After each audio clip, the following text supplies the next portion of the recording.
En la columna de hoy, la verdad sobre los cambios en la ley de movilidad para jubilados y pensionados. Hay mucho ida y vuelta de información, según quien dé esa información, lleva los datos hacia un lado o hacia el otro, y eso no nos deja muy en claro qué pasa con la ley de movilidad. La que teníamos era buena, esta es mejor, los aumentos que dio el gobierno fueron suficientes, cuánto es la inflación. Eso vamos a repasar en la columna de hoy para que las cosas nos queden un poco más claras. Lo primero es comprender que tenemos tres instancias: el pasado, el presente y el futuro en la situación de la movilidad de nuestros jubilados y pensionados del régimen nacional de ANSES. En cuanto al pasado, es cierto que en la gestión anterior hubo un cambio en la ley de movilidad y los jubilados perdieron casi 20% frente a la inflación. Pero como venimos conversando a lo largo del año, la reforma que se hizo en el 2017 fue mala por la forma en que se hizo el empalme. Pero el índice que se eligió era un buen índice de ajuste para los jubilados. Porque en definitiva esa fórmula, que suelen denominar la fórmula de Macri, ajustaba las jubilaciones conforme crecían los salarios y conforme crecía la inflación. Y eso siempre es un buen ajuste, porque la movilidad de los jubilados, la movilidad de las jubilaciones, es que con el transcurso del tiempo no pierdan poder de compra. ¿Y qué refleja mejor esa capacidad de compra que los cambios que se generan en la variación de precios? Entonces, la fórmula que teníamos en el pasado era buena, pero igual se había generado una pérdida frente a la inflación de casi el 20%. Y eso se iba a recuperar parcialmente este año, pero la ley se suspendió y se dieron los aumentos por decreto en marzo, junio, septiembre y diciembre.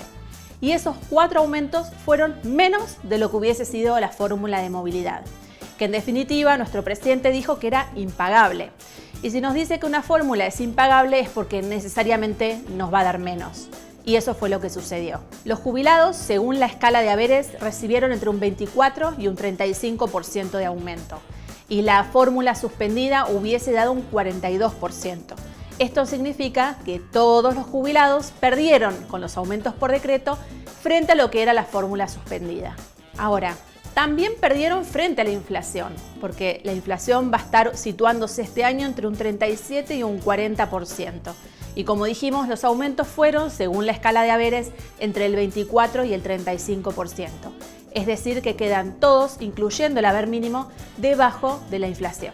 A modo de ejemplo, un haber mínimo que debió ser de 19.304 con la fórmula anterior, hoy es de 19.035. Es decir, entre los aumentos por decreto y la fórmula de movilidad, los jubilados de la mínima perdieron 268 pesos por mes. Lo mismo sucede si tomamos el haber medio. El haber medio se sitúa en 26.304 pesos. Con la fórmula anterior hubiese sido 27.444. Es decir, con los aumentos por decreto pierden 1.139 pesos por mes.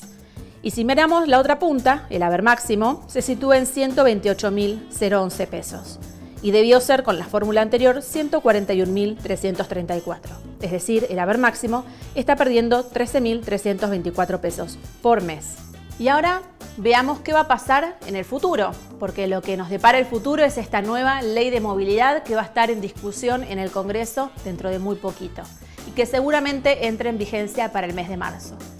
Ahí se prevé una fórmula que no es exactamente la que estaba vigente entre el 2009 y el 2017, la fórmula que se denomina de Cristina, porque esta fórmula nueva tiene un techo y la fórmula anterior no lo tenía. Y es: las jubilaciones van a subir conforme suben los salarios y conforme sube la recaudación de ANSES. Ahora, si la recaudación de ANSES supera el 3%, ese va a ser el techo. Ahora, ¿en qué escenario puede ser que esa fórmula de movilidad sea positiva? Solo en el escenario donde la variación de la recaudación sea superior a la inflación. Y la verdad es que viendo que este año ha sido muy malo, es muy difícil que el año que viene, post pandemia, haya una buena recaudación que les dé a los jubilados y pensionados una recomposición, un ajuste en sus jubilaciones decente. Por otra parte, hubo cambios de último minuto porque los aumentos iban a ser semestrales, ahora pasaron a ser trimestrales otra vez por pedido del presidente. Esto significa que en marzo, que se iba a recibir el aumento del segundo semestre de este año, ya no va a ser un semestre, va a ser un trimestre. Es decir, en marzo les van a pagar la movilidad de julio, agosto y septiembre. Y los últimos 3 meses del año los van a cobrar recién en junio. Y el otro cambio fue que se introdujo a pedido de los diputados del Frente para Todos, que tiene que ver con que el aumento de diciembre no fuera a cuenta, que es algo que estaba en el proyecto y que finalmente se eliminó. Esto significa, para que se queden tranquilos, que el aumento del 5% de diciembre es un aumento efectivamente percibido en este mes que corresponde al segundo trimestre de este año. Y después el próximo aumento va a ser en marzo, pero no se les va a descontar el aumento de diciembre. Y por último, me gustaría manifestarles cuál es la situación en la justicia alrededor de todo esto que les vengo contando. Hay cientos de planteos de inconstitucionalidad a través de amparos en los diferentes tribunales del país. De hecho, solo en la capital federal nuestro estudio tiene más de 1000 amparos presentados. Por ahora, la justicia de la Ciudad de Buenos Aires se mantiene lenta. No puedo decir perezosa, pero sí cautelosa. No es lo que sucede en el interior del país. Tenemos un fallo de los tribunales de Paraná que ha sido muy sólido, muy interesante de leer, porque ahí nos dice la ley de solidaridad no nos dice que tenemos que perjudicar a los saberes más altos, que los tenemos que recortar. Simplemente nos dice que tenemos que subir los saberes más bajos. Y además dice, ningún aumento que se dio durante este año puede ser inferior a lo que hubiese marcado la ley de movilidad. Y declara la inconstitucionalidad de la suspensión de la ley de movilidad.